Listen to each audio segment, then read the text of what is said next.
It's been passed out. Is that... The clerk will designate the amendment. Amendment number 128, offered by Mr. Young. Gentleman's recognized. This is a very simple amendment. It's really does what I'd like to have done is the consideration of national security interests in the Arctic.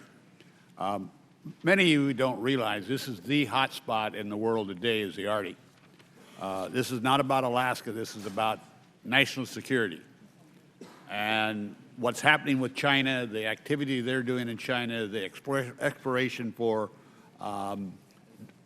minerals, oil, etc.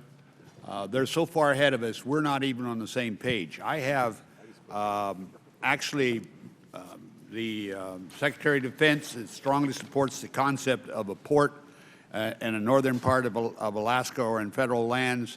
Admiral Robert Papp supports this, the Commandant of the Coast Guard, but we're so far behind. If we don't have an identification of a potential port, we will never be in a position to defend our shores or, in fact, look for the minerals are needed, the oil is needed, and China will move in.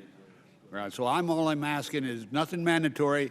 It is a study for the feasibility of where a deep Arctic draft port could be established, and the Secretary would consult with Homeland Security, the Secretary of Defense, and really look at this position, because right now everybody's sort of running around and not really making a decision. I'm trying to put something in this bill that the Secretary can have the ability to make a decision after consultation for an Arctic port, and it does affect all of you. I urge the passage of this amendment.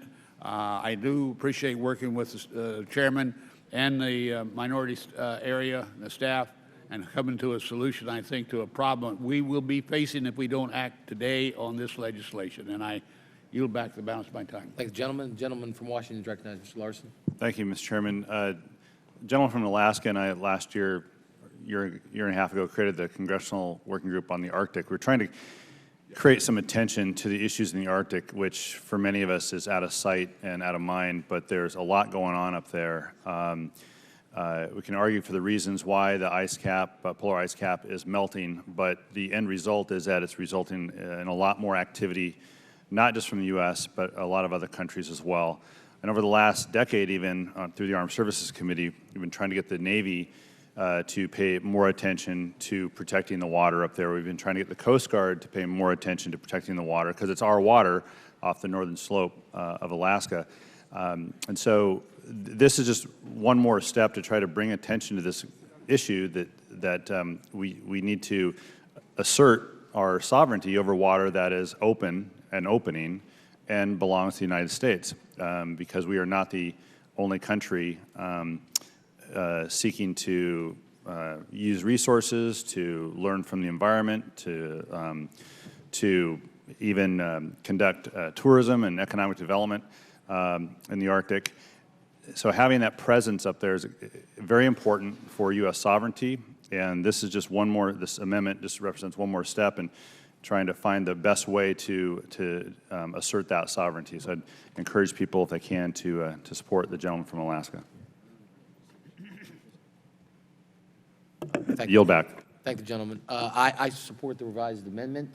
Any other members wish to be heard? Seeing none. If not, the question is on the amendment. All those in favor signify by saying aye. Aye. All those opposed, nay. The ayes have it. The amendment is agreed to. We will now consider Mr. Johnson, Ms. Johnson, Texas Amendment 74.